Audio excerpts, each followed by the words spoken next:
산책하기 딱 좋은 토요일 아침, 우리 산책할래요?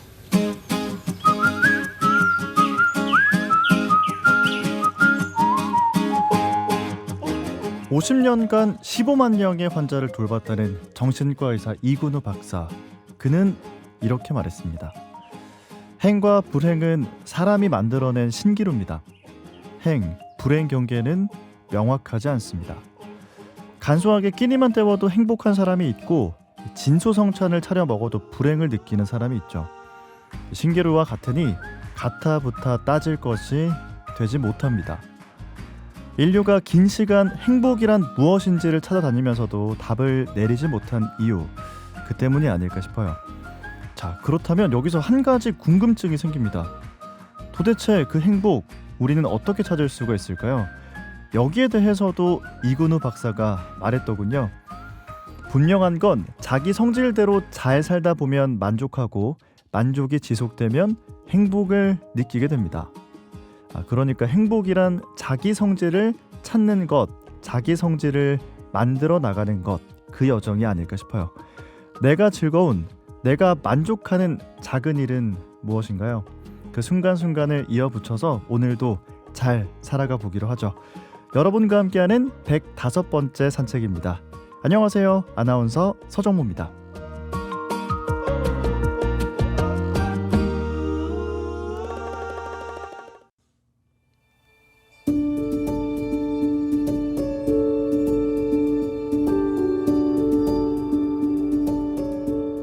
나의 마음을 들어주는 이 시간, 나들이.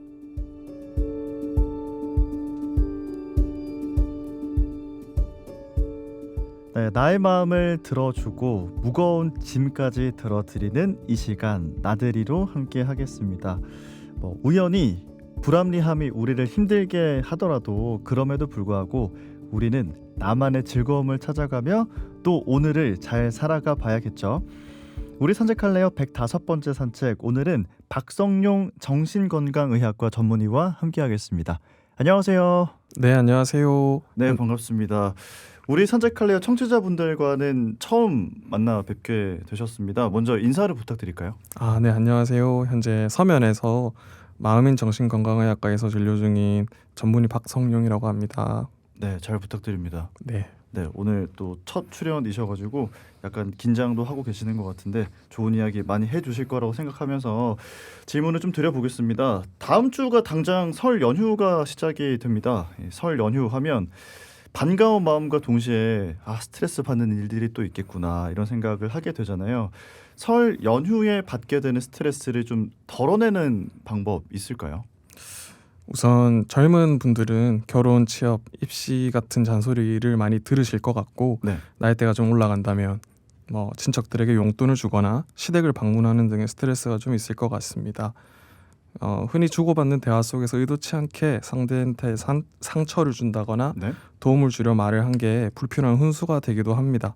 그러면 분위기가 많이 어색해지는데요. 그렇다면 대화를 시작하기 전에 먼저 상대방 기분이나 의사를 살피려는 노력을 하는 게 도움이 많이 될 것 같습니다. 그리고 만약에 민감한 질문을 받았다면 네. 차라리 회피하거나 그러지 말고 솔직한 현재 상황을 말하고 지나가는 것도 방법이라고 생각이 됩니다. 그러니까 이야기를 하기 전에 이 사람이 이 얘기를 들으면 기분이 어떨까, 지금 현재 기분 상태나 의사는 좀 어떨까, 이런 것들을 생각하고 얘기하면 좋겠다는 말씀이신 거죠? 네, 알겠습니다. 자, 오늘도 사연이 2개가 준비가 되어 있거든요. 첫 번째 사연 먼저 듣고 와서 자세한 이야기 이어가 보겠습니다.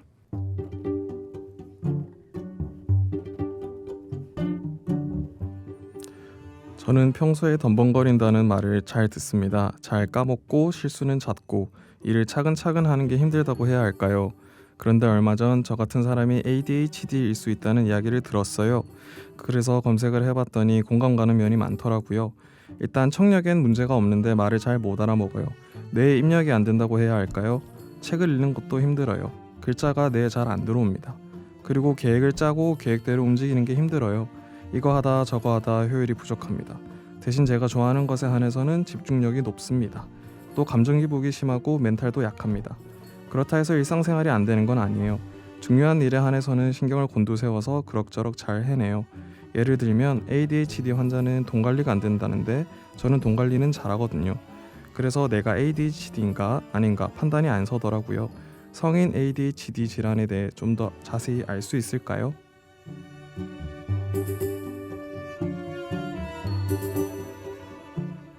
네, 오늘 첫 번째 사연을 만나봤습니다.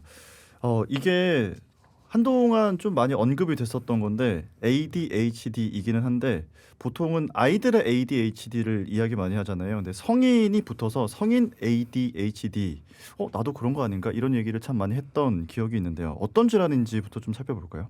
우선 ADHD는 흔히 과활동, 그리고 주의력 저하, 충동성 등의 증상을 갖고 있는 발달 질환으로 우리가 정의를 내리고 있습니다. 네. 성인에서는 흔히 우리가 소아한테서 볼 수 있는 그런 ADHD의 모습과는 다르게 나이가 좀 들어가면서 과활동이라고 하는 부분이 많이 줄어들게 되고 오히려 충동성이나 부주의, 집중력 저하에 초점이 맞춰지게 되어서 겉모습을 봐서는 쉽게 구분이 잘 안 되기도 합니다. 이러한 다른 양상이 두드러지기 때문에 성인이라고 따로 이름을 붙여서 부르고 있습니다. 네. 저는 근데 ADHD가 아이들한테 있는 거라고 알고 있었는데 성인한테도 오는 건가? 성인 때 갑자기 발현되기도 하는 건가? 이런 궁금증이 있거든요. 현재 이제 진단을 내리는 진단 기준에 따라서는 네. ADHD는 만 12세 이전에 증상이 발병하는 신경 발달 질환으로 보고 있고 그렇게 정의를 내리고 있기 때문에 네. 그 기준에 따라서는 후천적으로 발병한다는 게 사실 어렵다고 봅니다. 하지만 이제 대부분 보여지는 증상이 비슷한 경우에는 네. 새로운 질환으로 봐야 될 가능성이 있다는 언급도 최근에는 많이 있고요. 그리고 어렸을 때부터 있었는데 네. 발견을 못하고 있다가 성인이 되어서 네. ADHD의 존재를 뒤늦게 발견하는 경우도 많이 볼 수 있습니다. 그럴 수가 있겠네요. 요즘에 이제 TV를 보면 이렇게 뭐 상담소 이런 프로그램들에서 출연자인 연예인들이 나와서 나는 사실 ADHD 환자다 이런 고백을 하면서 저 증상들 나한테도 있는데 나도 그런가 이런 생각을 하시는 분들이 좀 많아진 것 같거든요. 그래서 ADHD 질환 자체가 낯설진 않습니다. 그런데 실제로 환자 비율은 어느 정도나 되는지 이것도 궁금하네요. 보통 3에서 5% 정도로 생각을 하고요. 네. 미국 같은 경우는 성인 일반 인구의 한 3에서 5%, 그리고 한국은 약 4%가 성인 ADHD라고 추정하고 있습니다. 근데 이 정도면은 비율이 높은 거예요, 낮은 거예요? 적다고 보긴 힘듭니다. 우리가 자주 뵐 수 있는 기분 장애나 네. 불안 장애에 비해서는 빈도가 좀 적다고 볼 수도 있는데요. 그렇다고 절대 적은 빈도는 아니고 그래도 흔히 볼 수 있는 빈도라고 생각이 듭니다. 네, 아까 박성용 선생님께서 읽어주신 사연을 들으면서 근데 저거 내 얘긴데 싶은 부분이 사실 저도 좀 있었거든요. 그래서 생각을 하다가 이게 좀 보편적인 사람들이 다 갖고 있는 특성 아닌가 이런 생각도 들었어요. ADHD의 특징이 맞습니까? 우선 사연 속의 증상을 먼저 살펴보자면 네. 까먹고 일을 자주 실수하고 계획 세운 대로 시행하기가 어렵고 효율성이 많이 떨어지고 일반적인 대화에서도 어려움이 좀 있고 활자를 읽는데 어려움이 있다. 네. 이런 것들은 사실 ADHD 증상 중에 주의력 저하로 인한 증상이라고 볼 수도 있을 것 같습니다. 거기에다가 감정 기복, 멘탈이 약하다 등의 호소도 하셨는데 네. 이런 것도 ADHD에서 흔히 보여지는 증상이라고 생각이 되고요. 그래요? 네, 사실 누구나 아까 말씀하신 것처럼 컨디션이나 기분 상태에 따라서 이런 모습들이 나타날 수도 있다고 생각이 드는데요. 네. 그래서 과거 초등학생 때부터 그런 증상이 있었는지 혹은 반복되진 않았는지 일상생활에서 직업, 대인관계를 유지하는 데 어려움이 얼마나 있는지를 판단을 해야 알 수 있을 것 같습니다. 네, 그렇군요. 자, 지금 사연을 보내주신 분께서 가장 궁금한 건 사실 이거거든요. 제가 ADHD 환자일 수 있을까요? 근데 이거 저도 좀 검색을 해봤더니 ADHD 검사를 하는 비용이 꽤 나가긴 하더라고요. 근데 검사를 해야 할지 그냥 넘어가면 될지 이거를 어떻게 판단하는 겁니까? 제가 생각할 때는 네. 사연자분 본인이 네. 느끼는 게 제일 중요할 것 같은데요.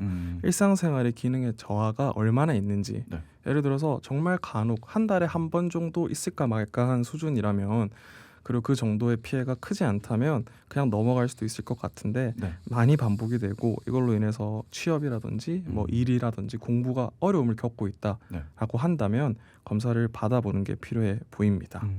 근데 이제 병원에 계시면 이렇게 저 ADHD인가요? 라고 하시면서 오시는 내원하시는 분들이 꽤 있습니까? 궁금한데요. 제가 일하고 있는 서면에서는 네. 젊으신 환자분들도 꽤 많이 있으시기 때문에 네.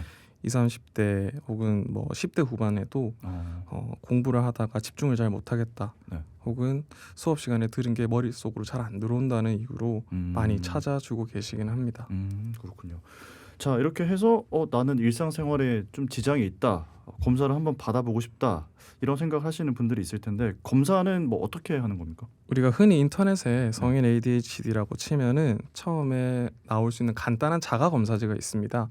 그게 이제 병원에서도 많이 시행을 하고 있고요. 네. 그런 자가 평가 척도들이 몇 가지 있고 거기에 더불어서 뇌파 검사, QEEG라는 뇌파 검사가 있고 또 컴퓨터를 통해서 환자분 혼자 앉아서 어떤 작업 수행 정도를 보는 CAT 검사 정도가 있겠습니다. 그렇군요. 자, 그런데 이 ADHD와 우울증, 불안장애 이런 것들이 좀 헷갈리기 쉬운 질환들이라는 이야기를 들었거든요. 맞습니까? 네, 실제로 아까 말씀해주신 것처럼 찾아주시는 분들이 많은데 비해서 실제로 검사를 하고 진단을 내리는 경우는 오히려 더 적습니다.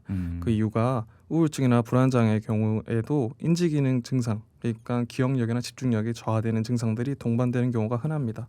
그래서 우울증을 앓으시는 분 중에 기억력이나 이런 집중력의 저하를 호소하시는 분들이 많은데요. 네. 우선 본인이 생각하기에 구분을 하시려면 기분의 저하나 과도한 불안 및 긴장, 걱정 등이 최근에 어떤 스트레스 요인에 의해서 악화가 되었다면 ADHD 단일 진단보다는 기분이나 불안 장애가 동반되어 있는 게 아닌가 혹은 먼저 고려하는 게 맞다고 생각이 듭니다. 그렇군요. 그리고 ADHD에서 동반되는 감정, 충동 조절의 어려움 같은 경우도 사실 기분 장애에서도 흔히 나타나는 예민함이나 짜증남 이런 증상으로 오해받을 수 있기 때문에 이런 경우는 병원을 찾으셔서 상담을 받고 검사를 하는 게 필요하지 않을까라는 생각이 좀 듭니다. 네, 저희가 뭐 늘 말씀을 드립니다만 사연을 받아서 사연 내용만으로 정확하게 진단을 내려드릴 수가 없는 거잖아요. 그래서 지금 방송 들으시면서 나도 좀 공감이 되고 한번 검사 받아보고 싶다 하시면 내원을 하셔서 정확한 검사, 진단을 받아보시는 게 중요하다는 거 다시 한번 말씀을 드리겠습니다.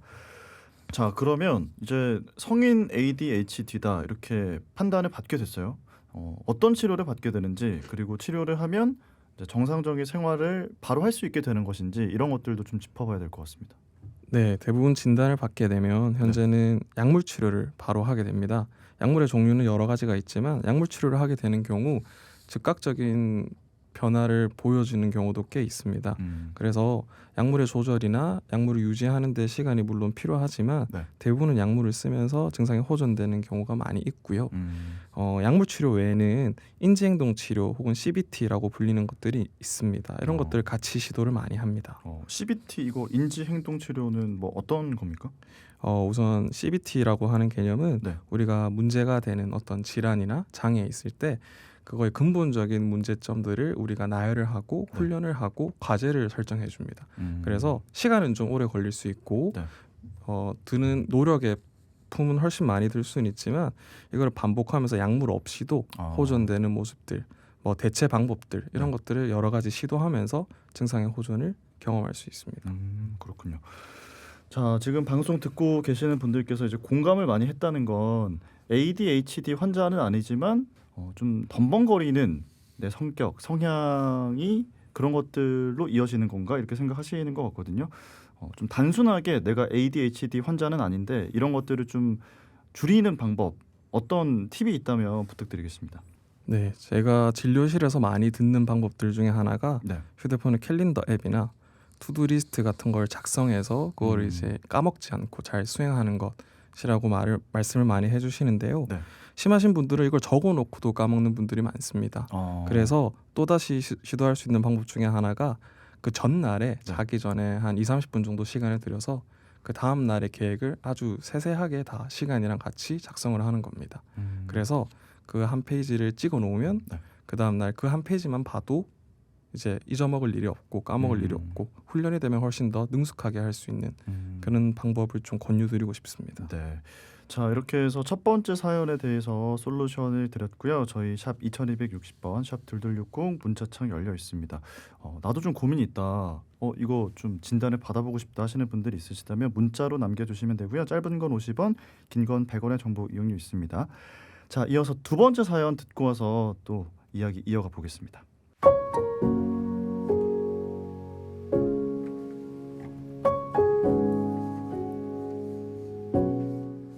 일 때문에 부산에 와서 자취를 시작한 지 이제 3년 차입니다. 인정하고 싶진 않지만 저는 중독인 것 같아요. 무슨 중독이냐면 야식 중독입니다. 이 코로나를 지나오면서 배달 음식을 먹는 습관이 들었어요. 늦은 밤이 되면 배가 고픈 건 아닌데 출출해져서 야식을 시키게 됩니다. 보통 이런 걸 가짜 배고픔이라고 하더라고요. 그러다가 우연히 이 좁은 방, 원룸 생활이 사람을 외롭고 공허하게 할 수가 있고 이게 뭐 잦은 야식, 폭식으로 이어질 수 있다는 어떤 분의 글을 인터넷에서 봤는데 공감이 좀 가더라고요. 그런데 현실적으로 이사는 어렵거든요. 어떻게 해야 이 야식 중독의 굴레에서 벗어날 수 있을까요? 네, 두 번째 사연을 듣고 왔습니다. 그러니까 배달 앱이 일상생활 속에서 깊숙하게 자리를 잡으면서 이렇게 비슷한 고민하시는 분들 인터넷에서 저 많이 봤거든요. 근데 이런 것도 중독이라고 보는 겁니까? 우선 사연자분의 표현이 야식 중독의 굴레라고 표현을 했는데 저도 참 먹는 걸 좋아하는 사람으로서 공감이 많이 됩니다. 네네. 네, 근데 흔히 우리가 중독이라는 사전적인 혹은 의학적인 기준을 말씀드리면 네. 물질이나 행위 중독으로 나눌 수 있을 것 같습니다. 행위 중독 같은 경우는 교과서적으로는 강한 욕구, 갈망 그리고 이것으로 인해서 일상 기능 저하가 되는 증상들을 포함하고 있는데 대표적으로는 도박, 네. 인터넷 게임, 쇼핑, 운동 이런 것들이 있을 수 있다고 생각합니다. 근데 여기 사연자분처럼 정말 진정한 중독의 의미라면 이런 야식을 먹는 것으로 국한되지 않고 조금 더 특정 음식이라든지 아니면 특정한 것에 국한되어 있는 게 조금 더 맞을 거라는 생각이 듭니다. 지금 사연자분의 정도가 네. 구체적으로 적혀져 있지는 않아서 단순히 야식을 많이 먹는 수준으로 중독을 표현하기는 좀 애매한 것 같습니다. 그럴 수 있겠네요. 지금 근데 사연 내용 중에서 좁은 원룸 생활, 외롭고 공허한 마음에 야식을 자꾸 시키게 되는 것 같다 이런 말씀하셨거든요. 그래서 들으면서 그럴 수도 있나 싶다가도 이거 한번 좀 짚어보기는 봐야겠다 이런 생각이 드는데 선생님 어떻게 보십니까? 사연자분께서 코로나 때 생긴 습관 네. 그리고 좁은 원룸 그리고 공허한 마음 이것이 이유라고 말씀을 하시긴 하셨는데 반은 맞고 반은 틀린데 영향이 없다고 보긴 어려우나 이런 주변 상황만 원인이 되는 것은 아니라고 생각합니다. 가짜 배고픔이라는 표현도 네. 정신과에서는 보통 이모셔널 헝거, 감정적 허기짐이라고 이야기를 하는데 네. 이러한 경우 일상생활에서의 어떤 개인적 성취나 대인관계 혹은 다양한 스트레스 해소 방법 이런 것들이 부재하면서 내가 감정을 풀 수 있는 방법이 부재하다 보니까 이런 패턴이 또 생긴 게 아닌가, 반복된 게 아닌가라는 생각이 좀 듭니다. 그러게요. 이분이 지금 현실적으로 이사가 어려워서 만약에 이게 맞다면 더 걱정하실 것 같은데 이게 전적으로 영향이 있는 건 아니다 이렇게 말씀드릴 수가 있겠네요. 근데 주변에 보면 저도 뭐 야식 좋아하고 자주 먹는 친구가 있긴 하거든요. 근데 뭐 그 친구를 봤을 때 이 친구가 뭐 심리적으로 문제가 있어 보이거나 이러지는 않았고 그냥 하루에 삼시세끼를 먹는데 먹는 시간이 좀 뒤로 밀렸다거나 이렇게도 보이는 것 같은데 이 현대 사회를 살다 보면 이런 분들이 꽤 많잖아요. 이런 것도 문제라고 봐야 될까요? 실제로 요즘 사회 분위기상 실제로 일상생활 스케줄이 바빠서 뭐 저녁 대신 야식을 먹을 수밖에 없는 분도 계실 거고 생활 패턴이 달라서 식사 시간대가 다른 일반 분들과 좀 다른 분들이 있을 거라고 생각을 합니다. 네. 그래서 단순히 야식을 자주 먹는다고 문제시하기는 어려울 것 같고 앞서 말했듯이 야식을 먹는 것 자체가 일종의 보상 행동이나 어떤 감정을 해소하는 행동이 되는 경우가 좀 문제가 될 수 있다고 생각을 하는데요. 네. 그런 경우에는 이런 야식이 폭식이랑 같이 동반되는 경우가 많습니다. 그래서 이런 것들이 하루의 마무리로 자리 잡게 되는 경우가 많은데 그렇게 되면은 배가 고프지 않아도 계속해서 습관처럼 밤에 뭔가 배달 음식을 시켜서 많이 폭식을 하게 되는 경우들이 있습니다. 근데 그러면 선생님 이게 아까 보상 행동이라고 하셨잖아요. 네. 그러면 야식을 먹는 게 아닌 다른 보상 행동을 만들면 해소할 수가 있을까요? 네, 그래서 실제로 밤에 야식과 폭식을 같이 하시는 분들한테 네. 뭐 약물 치료도 하지만 저희가 도움을 드릴 때 간단한 산책을 그 시간대에 한다거나. 보상 맞아요? 그렇죠. 맞습니다. 뭐 네. 산책이나 운동이 네. 힘들긴 한데 네. 그걸 하고 났을 때 뭐 개운함이라든지 혹은 뭐 오늘은 그래도 시간을 조금 더 늘려서 걸었다는 성취감이나 이런 것들이 얻을 수 있기 때문에 네. 다른 대체 방법들을 저희가 말씀드리기도 하거든요. 음. 근데 꼭 운동이 정답은 아니고요. 네. 사람마다 다른 대체 방법이 있을 겁니다. 네. 그렇겠네요. 근데 이제 중독이라는 단어를 우리가 참 무서워하는 게 뇌를 변형시키는 일이다. 뭐 이렇게 생각이 들어서 그런 것 같은데, 뭐 야식 중독이라면 이런 것들도 뇌에 막 영향을 끼쳐서 내 일상생활을 막 바꾸기도 하고 그럴 수 있을까요? 우선 이런 반복된 야식 같은 행위가 네. 뇌에 영향을 끼치는 게 뇌를 바꾼다, 이게 정말 뇌 구조적인 변화를 말씀하는 건 아니라고 생각이 듭니다. 하지만 이런 야식, 폭식, 아까 말한 이런 행동들이 네. 우리가 뇌 속에 있는 보상 회로에 영향을 많이 주기도 합니다. 아, 네, 그래서 즉각적이고 노력이 많이 들어가지 않은 보상을 얻을 수 있는 행동, 이런 음식을 폭식을 하는 것들이 반복이 되면 네. 그게 일상생활에서도 당연히 무언가를 얻기 위해서 우리가 인내하고 기다리는 것이 어려워집니다. 그러면 스스로의 행동을 조절하는 자기 통제감이 조금씩 사라지게 되고 네. 그게 잃어버리게 되면 결국 나는 뭘 하는 게 어렵구나라는 자존감 저하까지도 이어지게 됩니다. 그래서 새로운 시도나 변화를 하기가 점점 더 어려워지고 즉각적인 무언가, 바로 자극을 줄 수 있는 것만 계속 찾게 되는 경향이 있는 것 같습니다. 그러게요. 뭔가 좀 악순환의 굴레에 빠지게 된다 이런 말씀이신 것 같아요. 자, 아까 사연자분께서 보내주신 사연을 보면서 좀 궁금했던, 질문을 드리고 싶었던 부분이 있었는데 가짜 배고픔이라는 워딩을 쓰셨거든요. 근데 한동안 이 배고픔이라는 게 그냥 어떤 음식에 생각이 나지 않고 배고파야 그게 진짜 배고픔이고, 막 뭐 예를 들어서 난 지금 탕수육이 너무 먹고 싶다, 마라탕이 너무 먹고 싶다, 뭐 김치찌개가 너무 먹고 싶다, 이렇게 음식이 특정하게 떠오르는 건 가짜 배고픔이다, 뭐 이런 얘기를 하는 글들이 많이 있었거든요. 이 네. 가짜 배고픔과 진짜 배고픔을 구분할 수가 있는 거예요?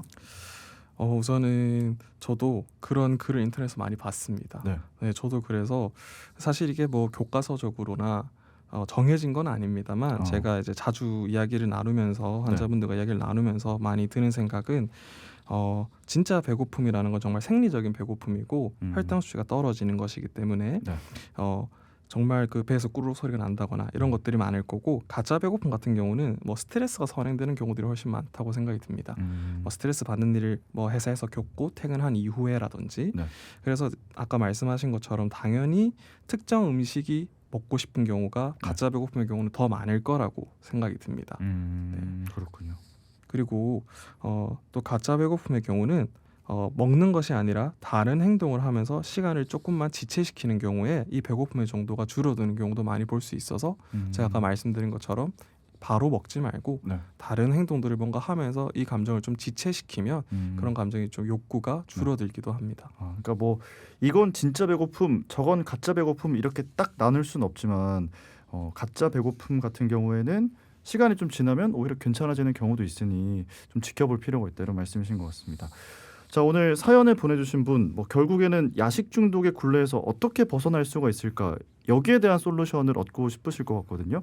그러니까 뭐 심리적인 문제가 있을 수 있고, 뭐 심리적인 문제가 없는데 그냥 습관적으로 야식을 찾게 되는, 크게 두 가지로 구분을 해볼 수가 있거든요. 좀 구분해서 답변을 부탁드린다면 어떤 답변을 주실까요? 우선 식사의 행위 자체를 교정할 때는 구분을 딱히 안 하는 공통적인 몇 가지 원칙들이 있습니다. 네. 식사 조절감이 중요한데, 즉 내가 음식을 먹는 행위 자체를 내가 컨트롤하고 있다는 느낌을 갖게 하는 게 중요합니다. 그래서 처음으로 할 것은 규칙적인 식사 패턴을 만드는 것입니다. 그래서 끼니를 절대 거르지 않고 배가 안 고프더라도 끼니 때는 적은 양이라도 꼭 먹는 것, 그리고 끼니를 만약에 챙겼는데도 불구하고 항상 배가 고파지는 시간대가 있다, 네. 끼니 사이에. 네. 그러면 식후 2시간 정도의 간단한 간식을 먹는 겁니다. 과일이라든지 뭐 요거트 같은 게 있을 수 있고요. 당연히 공복 시간이 길어지게 되면은 호흡을 우리가 오래 참다가 숨을 쉬는 것처럼 몰아쉬게 됩니다. 그럼 당연히 폭식이라든지 야식으로 이어지게 됩니다. 그리고 밥을 드시면서 미리 다음 혹은 다음 식사까지 어떻게 뭘 먹을 것인지 계획을 좀 세워놓는 것도 실제로 식사량을 조절하는 데 도움이 됩니다.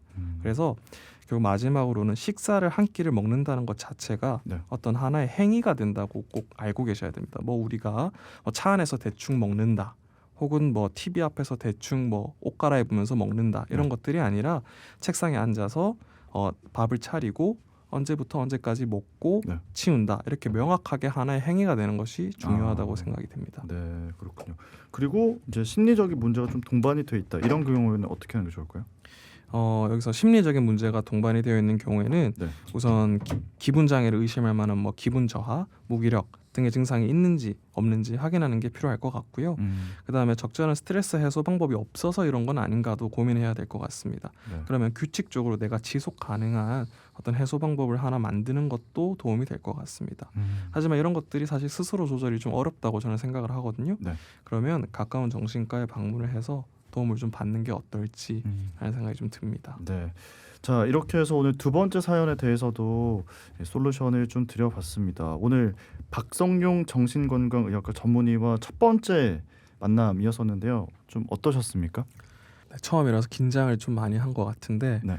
제가 이제 대답을 하면서도 제대로 된 문장을 뱉고 있는지 정신이 없더라고요. 아니 근데 그럼 마지막으로 이 질문 드리고 싶어요. 이제 뭔가를 할 때 긴장하시는 분들이 참 많잖아요. 네. 정신과 의사인 박성용 선생님은 긴장이 될 때 어떻게 해소를 하는가 질문 드리고 싶습니다.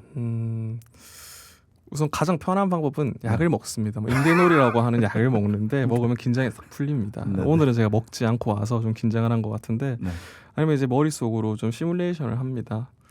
뭐 그 정도 방법을 쓰는 것 같은데 많이 줄여서 지금 이 정도로 그래도 네.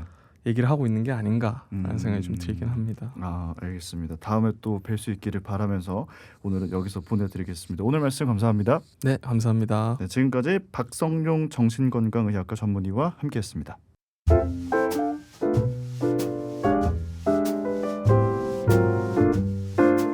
우리 산책할래요 105번째 산책, 오늘 준비한 소식 여기까지입니다. 저는 다음 주 토요일 8시 5분 106번째 산책길에서 먼저 기다리고 있을게요. 다음 주도 특별한 분이 방문을 해주십니다. 탁구 좋아하시는 분들 많으시죠? 현정화 감독님과 다음 주 산책길 함께 걸어볼게요. 오늘 여기서 인사드리고요. 마지막 곡으로 윤석철 트리오의 둘의 대화라는 연주곡 남겨놓겠습니다. 지금까지 아나운서 서정모였습니다. 여러분 고맙습니다.